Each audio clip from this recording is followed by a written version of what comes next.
You are listening to the LLC Summer Services from Silver Springs near Monticello, Minnesota.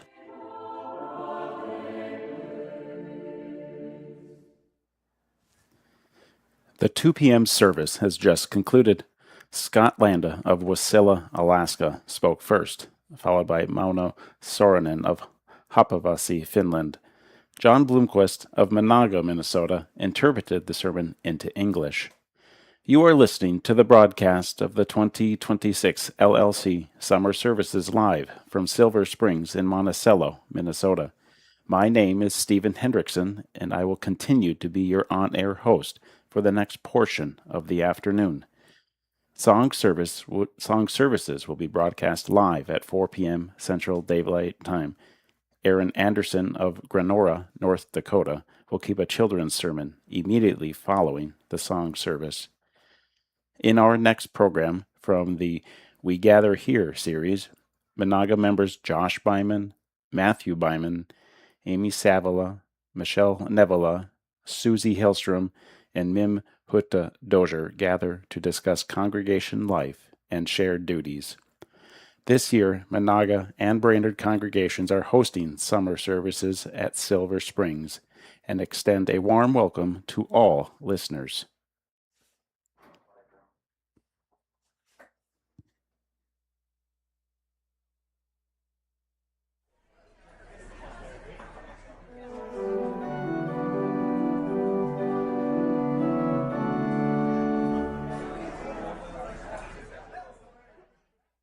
This is the We Gather Here podcast. Welcome to Menahga. My name is Mim Hutta Dozier, and I'm a member here at Menahga, the Stadium Lutheran Church. I grew up here, up north, as referenced for ages by now. Our congregations used to be Westside and Wolf Lake, and the early 2000s brought about a transition to form a melded congregation in Menahga. There's much history, both from a lifetime ago and from more recent years. And we are grateful to have been preserved in faith together. Many prayers are sent up for loved ones and friends who have left the path, as we hope there is yet time for grace and repentance. Congregation life here is dynamic, and our membership is family-centric, such that 2 or 3 or even 4 generations share the same benches. Grown siblings return to raise families here. Young married couples, middle-aged parents, elders, and a wealth of children and youth are here together. Tonight, we sit together Josh Byman, Matthew Byman, Amy Savala, Michelle Nevala, Susie Hillstrom, and I, as we visit through some of these different dynamics and the roles that we share here. But back to Josh. How did you end up in Menahga? I left home in Longview in the early 2000s and ended up making my way out here in search of work. It was a pretty easy place to come to with a lot of family. My grandparents were here in Menahga for many years. Who are your grandparents? Reno and Marion Gentleman. Okay. Of course. Yeah. Yep. And, aunts and uncles and cousins and lots of friends from when we'd come out here as kids to visit. It was a pretty easy transition. Yeah, good. I'm glad you guys are here. Matthew, how'd you end up here? Similar to Josh, moved for work. I grew up in the cities, Elk River congregation, Rockford congregation. After college, we spent a couple of years in Watertown, South Dakota, and then I've been trying to get into a major power sports manufacturer. So thought maybe a path there was to get into one of their suppliers, which that happened to work out here. I might be stuck. We'll see. You're still working for the company? Yeah. Nice. Yeah, so it's maybe a little bit of a longer commute, an hour and 15 minutes, but that's actually not very abnormal for up here. A lot of folks work in construction, and oftentimes they're driving over an hour to various job sites just because everything's so spread out. Right. I don't have a lot of family connections up here, but my wife happens to be one of Norman Charlotte Hillica's granddaughters. Okay. And so our kids are related to just about everybody in the congregation. Fun. Good. Amy. We moved here in 2008, but with both my husband's family and my family having deep roots here, we wanted to get out of Phoenix and raise the kids up here. Mm-hmm. So we've been here a while. Nice. I should add, we moved up here in 2021. Okay. Michelle? So I'm a little different in the fact that I grew up here, went to the little West Side church, but then graduated, and at that time was expected you just gotta move somewhere bigger, find a job somewhere else. So did that, traveled around, eventually got married, and then my husband in 2004 decided that he should look for a job up here and he could come up here. And it's a great place to raise kids. So Yeah. it's been a good move. Nice. Susie? Yeah. Well, I was born and raised up here as well. And I went to the Wolf Lake Church. So only got to see Michelle on special occasions. Yeah, I did the same as Michelle. Well, I mean, I went to Finland right after high school, so I like split the country. But Really got out of town. Yeah. But yeah, no, that was good. And then I moved back and then moved to Detroit and then back and then got married and we came here. We were living in Menahga and went to school and then went to the cities for a bit. Then when it was time for our kids to start school, we thought kind of wanted the small town life over the city life. So Aaron found a job up here and now we're here to stay. Nice. Mm-hmm. And you guys are one of the examples I was thinking of with generations on both sides. Oh, Like many generations in the same congregation, which is really neat. Matthew, you kind of came into town, and how did you end up where you are, serving in a different capacity? Well, if I think back to that first Sunday I came here, would have been the day before I started my job. I had a place to stay with my wife's uncle as we were looking for housing and whatnot. But that Sunday there happened to be morning church and then an afternoon congregation, like a parents' discussion or something like that. So nothing else to do. I came to that and they needed a song leader. And hey, you want a song lead? Okay. Day one. All right. So yeah, I've been, involved in quite a few different areas in the church, on the music committee. As soon as choir got started up, which has been kind of seems to come and, at least from what I've heard, seems to come and go as the choir directors do, as they move here and then move away. When that started up again, was that maybe late 21 or 2022? We're living an hour and 15 minutes away, but that was important enough to me that I was there. Yeah, nice. And then that delved in also into starting a kids choir here to help share that love of music and whatnot with other generations. And then was asked to serve on a couple different committees. And then more recently, I suppose almost a year ago now, asked to serve as a speaker in the congregation. It's been busy, but a good busy. Yeah. And you live closer now. Yeah. The last almost 2.5 years now, we've been just 3 blocks north of the church. So yeah. I've seen your little girls running down the road to services in the morning. Yep. That's fun. They complain about having to walk to church sometimes, but not going to grab on the sackfuls. All right. Yeah. They'll get used to it. It'll get easier as their legs get longer. Amy. The roles that I do in this church. Yeah, you've been the preschool teacher forever. The Sunday school, preschool. Yep. And I do the kids' Bible class. Yep. And I like to do the bookstore. I enjoy that. And like everybody else here, we're on the cleaning committee and home services committee and the coffee committee. So Too busy? Yeah. I enjoy being busy though. Yeah. I didn't realize how fun, I work a lot and have kids and everybody. I didn't realize how fun like the different meetings would be. The first thing I was asked to do was at the kitchen committee and I didn't even know how to turn the coffee pot on. I was like really scratching the bottom of the barrel. But the socializing in there just makes it, the work is so nominal. Like I could really call it work. But you're just visiting with whoever happens to be on your group and you hear all these interesting things from people you might not sit down with. Michelle? Yeah, I'm on the youth committee, and I teach D-Circle. Yeah, I work at school.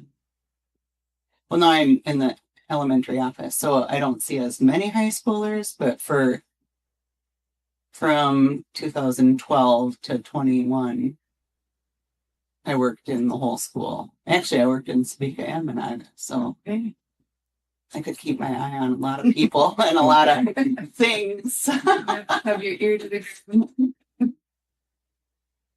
I think it's good for people to just be aware of the trends going on, where their kids are, who their kids are with, what their kids are doing.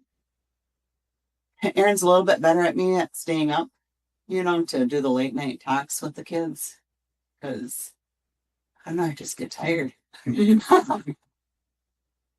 But yeah, the good thing is now Nicole has where she, has flexible scheduling or whatever. So she's home for lunch. So it's been fun. I feel like I can connect, just have more one-on-one time with her.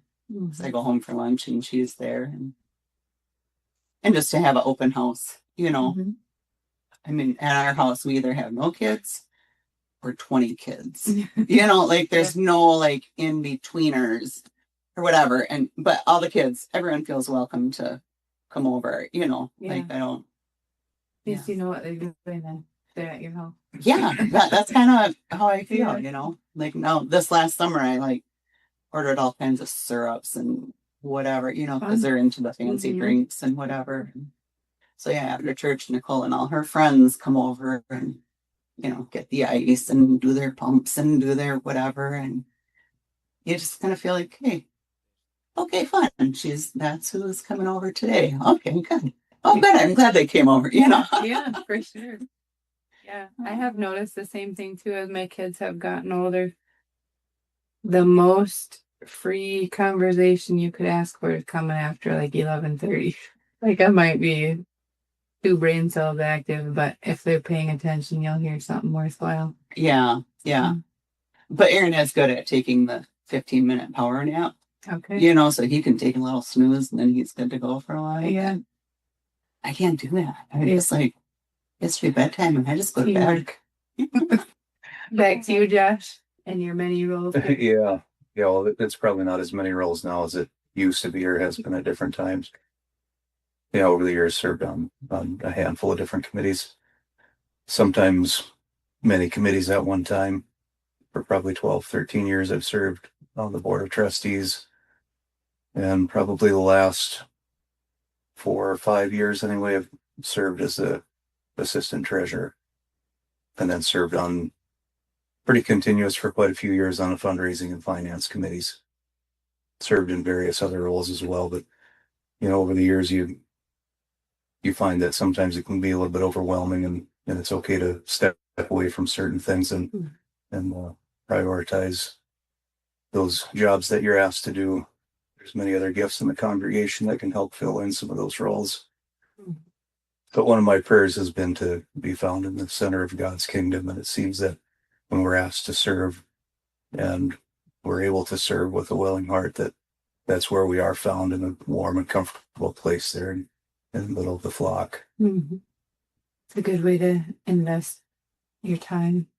I found there's maybe 5 minutes or a couple hours here or there that goes to a good end better than me laying on my couch and looking at Facebook or something. Further something, or maybe ease somebody else's chain tasks. But so I guess, what would you like other people to know about coming here? Sometimes being a really family-centric area, we all have people we've grown up with, some of us more than others, but somebody coming in who maybe doesn't know anybody, or who's sort of baffled by this huge herd of children running out the front door, what would you like them to know about this congregation? Who should they seek out first? Where do they start getting to know people? No, going back to the last question, I was thinking of everything I've done through the years, because right now I don't feel like I'm doing a whole lot, but maybe I'm getting to be retired. But kind of when you first move here, you're kind of given a lot of tasks. Mm-hmm. And so we moved here right when they were starting the Menahga congregation. So I ended up being the head of the whole kitchen going into the new church. And, back then we had a lot of elders that were very active, and so getting to know them through the kitchen work. And then also, I did the office work for a few years, and that was actually a lot of, I really liked it because you really knew what was going on all the time. You were just kind of in the center of everything, knew people, you weren't shy to go talk to anybody really, because you had a reason to say something. But for now, when you're kind of not in it as much, it's pretty easy to fade into background. But talking about kids choir, I guess my role now is more getting my kids to events. They're starting to want to do prehaps and choir, and so I'm back to running kids to the activities. Yeah.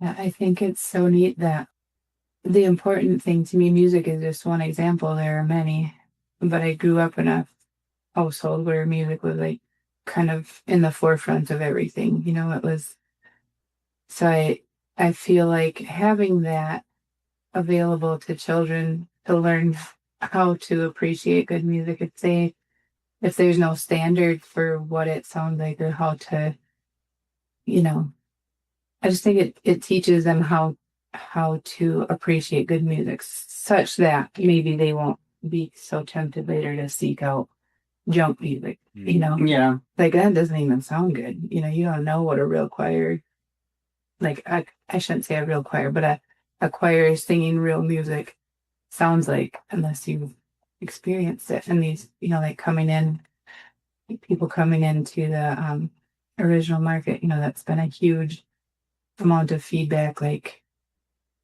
these people sound like angels. There's some people haven't ever heard what it sounds like to sing nicely, So Yeah. I think that's really neat for kids to learn at an early age. We had, it was kind of combined with day circle, and I mean, we had our little singing things. Remember the big wheel though that's Stony? Mm-hmm. And somebody was teaching us. I feel like Sharon Illyfellow. No, your mom was talking. I totally remember they were saying, when the opening song starts, you need to be sitting there because that's the first sermon. And then you hear the second sermon when the next song is sang. And then it's the sermon, and then there's another song. Like there's many sermons in going to church. So don't just think you can just run around until the last verse of the last song and then go sit down. I was thinking too, like you kind of took over, Michelle, a bunch of Audrey's stuff, because Audrey was so busy all the way up to when she just couldn't anymore. But Audrey did a lot of things. We have no idea what she did. Yeah. Things that just started slipping through the cracks because she just did it. Nobody knew it was even a thing to do. Mm. So for a while, it was a lot of just basically trying to figure out how did the church run, because Audrey did it all. Yeah. Yeah. It's kind of incredible how so much of that documentation, like if we have kind of a revolving, like you were saying, at the choir directors, that integral person, somehow we have to figure out how to hand off those little tasks. So, yeah, Amy and I just went to the publications and bookstore meeting this weekend, so it'll be fun to reach out. They're really encouraging us to reach out to each, maybe not each person, but like to more of the congregation to see, kind of what people feel the needs are, what they might be willing to contribute. So it's like, how do you approach that without it taking 2 years, but also, so that people would feel free to share whatever they feel they can do or want to do or like to do, and how that can fit in with the bigger picture of everything else going on. More recently, what is it, about a year? Is it a year that Rick has been here? Yeah. So that has been a gift in a lot of ways. I just had thoughts about no matter where you go. I shouldn't say it's not 100% of the time, but probably like 70 to 80% of the time. If you go in the gas station, or you go in the grocery store, you go in the dollar store, or you're driving or walking down the road, or you're anywhere, you're bound to run into somebody. So it's just kind of a neat dynamic. It's one of those things that I think small town life helps sort of protect you in the way that, like, not like people are watching you, but you just, I don't know, you just can't like lead two lives very easily. Yeah. You know? You have to hold certain standards. So. Yeah. And it's just, it's a comforting, it's nice to see people, but it's also like, it's just a safe place, kind of, in a number of ways to be in a small town. And then a lot of people own businesses, a lot of people work together. It's a interesting dynamic to be here and to have such a big congregation. Going back to people visiting, how do we start welcoming, or how do they start getting to know people here? Well, when we had, so just in last year, the year and a half ago or something, the home and family and the youth committee split. So I was on the home and family committee, and then when they, divided into two committees, I went to the youth committee.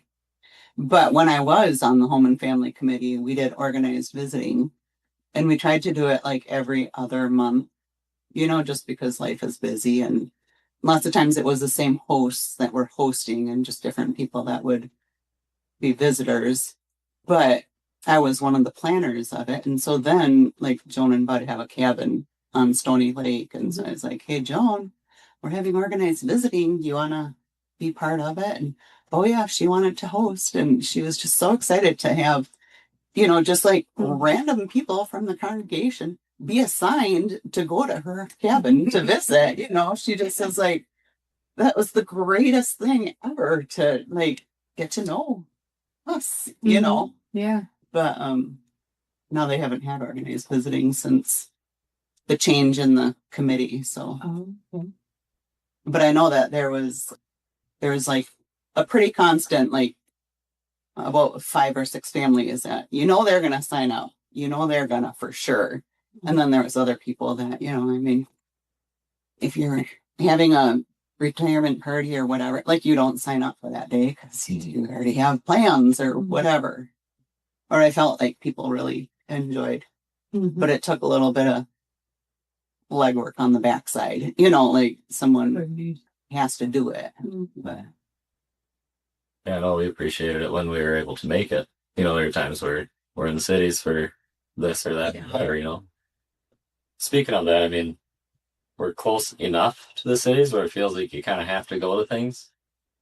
But far enough away that it's kind of a commitment. You're gone for at minimum a day, if not the weekend, which is nice to make it down for weddings or whatnot for family and that. But I was gonna say, for people that are maybe newer to the congregation or that just want to be more involved, don't be afraid to or come to the activities that are planned, whether it's even just Bible class or evening church. Recently, we've started for the younger couples in the congregation. We've started young couples haps every third Sunday, which has been a really nice time together. And if you're asked to serve on a committee or in some way in the church, be free to do it.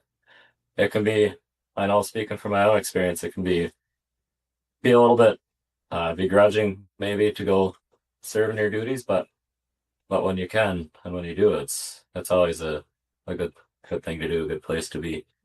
Yeah, I was gonna say too, we in the spring we have a service action, and I always try to encourage my kids to do a service and then buy a service. I know it doesn't work for every family, everyone has their own whatever, but I just feel like if you like throw your kids in the center of it, like, hey, I'm sorry, like, we're doing this and they're coming over, it just like, it's just, you just don't know where the friendships or the connections are gonna like first start and how long they're gonna go on for. So I just feel like it's so good to just you yourself have to be out and visit with people, and you have to be an example to your kids, but then you have to kind of encourage your kids to go out and meet other people and do things with other people, and Yeah. different ages and stages. And sometimes they do this with someone and then they don't do anything for a while, and then pretty soon they're like best friends again. It's like, oh, I don't know what happened there, but whatever. Yeah. Have you seen with your work at camp? What do you see with the youth from this area working out there? Oh, they love it. Yeah. That's what I've noticed too. Yeah. It's super fun to be out there and see them, like all these young kids that I saw go through school, and they're kind of little bratty stages and whatever. And all of a sudden they're like growing up and cute and, I know. Like being leaders without yeah. Here they are teaching all these young people to, do the right thing. Yeah. My kid raised it as, he realized after Confo, like, there's no more camp. Like you're done. No, now the only thing left to do is be a big. That's the only way you get to go big. And that they have ended up enjoying almost more. Well, you do get more out of confirmation working at it than going to. I went to confirmation and then I begged at confirmation and then I worked in the office for a summer and then I've been out at Stony for many years. So yeah, I love being out there. It's just so fun. Yeah, that is really nice and convenient, relatively convenient for our, us in our area. Stoney's a half hour away from the church here. When you think of perspective, like people who have to go 8 hours, I mean, thankfully they're starting to get more of these centralized opportunities for those that live further out. But our kids can go to every single thing that's out there if we want to. It's just a crazy privilege. It's a great way to meet people, and you're just isolated out there, and it's just so peaceful. It is, yeah. It's just so simple. Wash the table, put the food in the oven, wash the dishes. There's nothing to distract you, It's a privilege and a joy to be out there for sure. I don't have anything real formal from here forward. Do you guys have any other thoughts about looking forward to services? A lot of planning going on now. Yeah, things are ramping up. It's going to be a busy time. It's only going to get busier through services. Yeah. It's nice to be on this side of it though, where we can be the hosts and serve in a deeper capacity. It's always nice to be able to go and participate and enjoy and just be a part of the services, but to be able to serve the rest of the believers will be a nice time. You look at all of the different details that are in there and feel like, how in the world is this going to come together? But it's happened for 40, probably getting close to 40 years. So I imagine as long as we show up and do what the papers say, it'll be pulled off yet again. But that's exciting. But with any of the jobs that we're asked to do, no matter how big or small, you find that you build these little relationships and friendships. Mm-hmm. And the fellowship that you have in the different committee meetings, or even just being here cleaning church in the evenings and visiting with people that you don't normally visit with. You have the opportunity to build new friendships and deeper relationships. Well, thank you all for coming to visit today, and we'll catch up again sometime. Good night and good space. That's space.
You just heard Dearest Jesus on Golgotha, Song of Zion 311b from the LLC album In Thee is Gladness.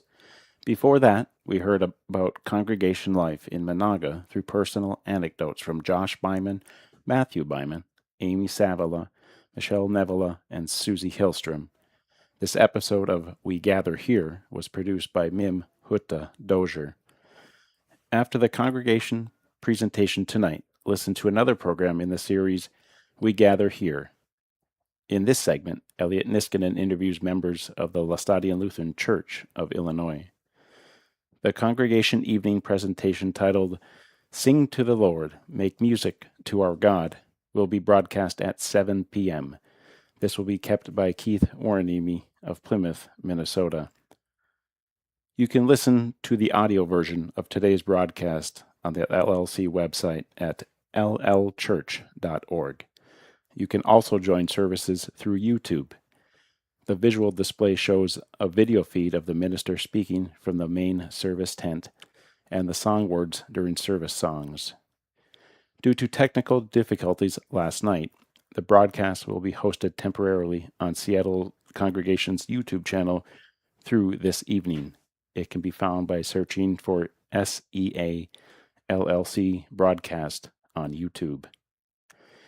Each year, the Opisto Scholarship Committee awards 14 scholarships to North American students to study at one of the Christian Opistos in Finland. The money from the fund is applied toward their tuition. If you or someone you know have benefited from this program and want to help others have the same experience, please visit the bookstore tent at the service site or donate online at llchurch.org/donate and select Opisto Fund. We will now hear Children of the Heavenly Father, Song of Zion 395 from the LLC album Lift Up Your Eyes.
You just heard Children of the Heavenly Father, Song of Zion 395 from the LLC album Lift Up Your Eyes.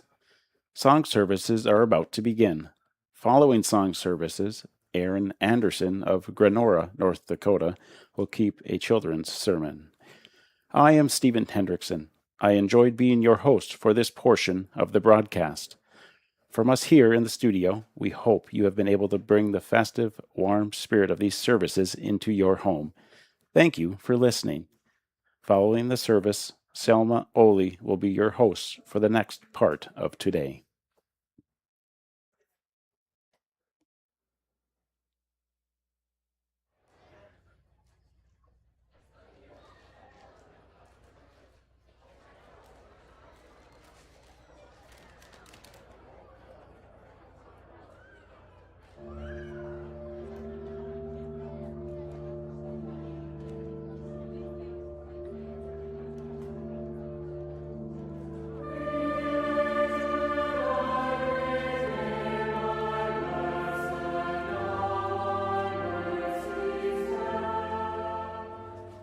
You are listening to the LLC Summer Services from Silver Springs near Monticello.